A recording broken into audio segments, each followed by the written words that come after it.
When designing a board, Hyperlite comes to us and say, how do you want a board to ride? And I've been doing this for over 17 years with Hyperlite.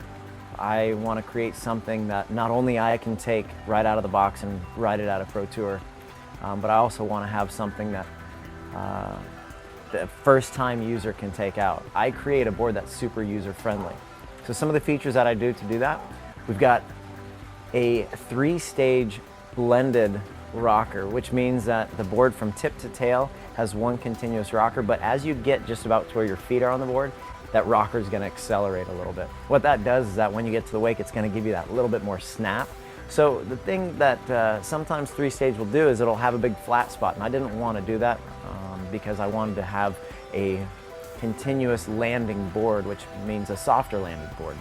Some other features you're going to see on my board are the dual tunnels, tip and tail. What that does, that keeps that water concentrated in between the two fins. So as you're pushing off that wake, as you're pushing off the ollie, that water is going to stay contained within that area rather than pushing away, allowing a lot more snap. As you go up into the center of the board, you're going to see that it actually has a real slight spine to it. What that does for us, it basically creates soft landings.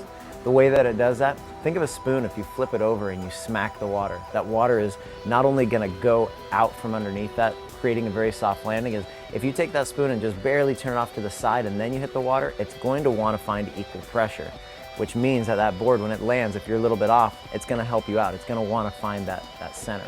So it's a very user-friendly board. One other feature that we do, the technical term is called a variable edge design, and what that is we've got a very crisp edge coming from the tip and tail, and when you get to your feet, that edge is going to turn into a rolled edge, which creates a very user-friendly edge. Very forgiving when you're coming down on landings, when you're sliding the board around, but yet when you're cutting around, you have that crisp edge taking control. You'll notice that I've got 0.8-inch fins on both ends. That means that I want just enough fin to stay on lock, and I can cut as hard as I can, and at the same time, if I want to butter the thing around, it's not gonna trip me out. If you take the board, you flip it over, you're going to notice that the top deck has actually kind of this separate, smaller looking kind of board within it. And what that is it's got a couple things going on there. It allows us to put more rocker where you stand. The reason for that is because the farther your feet go out from underneath your shoulders, the more your feet actually want to stay at an angle just to work with your body structure, your skeleton.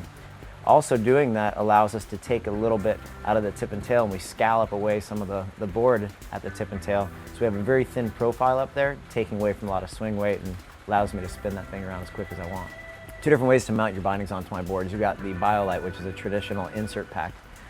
It's going to work with any of our bindings on there. And then if you go into the Strata track, that allows you to get exactly where you want. And I've actually found that since I've started using this, I really like getting my stance adjusted exactly, like honestly, to within 1/4 of an inch. Makes a difference on how I feel when I'm standing on the board. It changes the speed, changes how the board rides. So it's a great feature, and also adds some stiffness having that aluminum track sitting in there. The Murray shape comes in 2 core options. We have our Nova core, and we also have our BioLite 3 core. The Nova core is a fully machined PVC core. It creates a lighter feel on the board and actually a snappier pop. If the Nova core is not for you, Shaun's board is also available in a BioLite 3 core. This core was developed a couple of years ago, a little bit lighter than traditional foam shapes, maintains all the durability that you want in a wakeboard, and it still has all the great ride characteristics you're looking for in the Shaun Murray board. So for my graphics this year, pink, black, white, I'm not afraid. Purple, I like it. You know, I'm confident enough to rock purple and pink on my board. You are too. So if you guys are with it these days and have a smartphone, check out my board. It's got what we call a Microsoft tag, and you can download the free app. Go ahead and scan that, and it's going to take you to whatever video we have playing. Might even take you here, so congrats for beating me to it.